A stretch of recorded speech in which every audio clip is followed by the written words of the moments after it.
Meantime, we take you now to Orlando, where two police officers were shot while on the job. The violence unfolding in downtown Orlando last night. Right. We know the suspect at this point in this incident is dead. This all began when officers were investigating a vehicle wanted in connection to a homicide right here in South Florida. Yeah, NBC6's Niko Clemmons is here in the studio with us with more on the moments leading up to this deadly shooting and what we're learning about that suspect. Niko. Well, Crystalina, it was a very long and dangerous night for Orlando police and other law enforcement agencies in that area.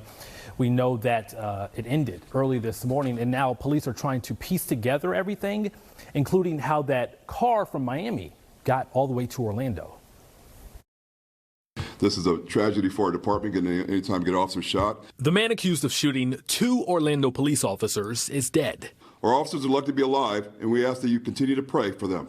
Orlando's police chief says officers were investigating a car Friday night tied to a homicide in Miami. That's when 28-year-old Dayton Vale shot both officers, stole another car, and led police on a chase. The chief says they caught up with Vale, who was hiding in a Holiday Inn hotel room.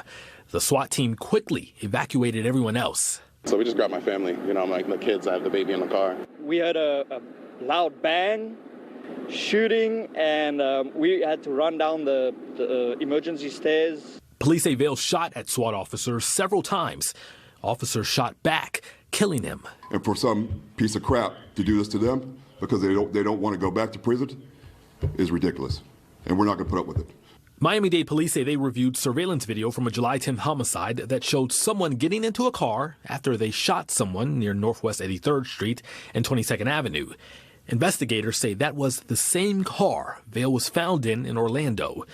Orlando's police chief is not only crediting law enforcement, but the community as well. There were people right there who saw this happen and said, hey, that person just shot an officer. You know, there he goes.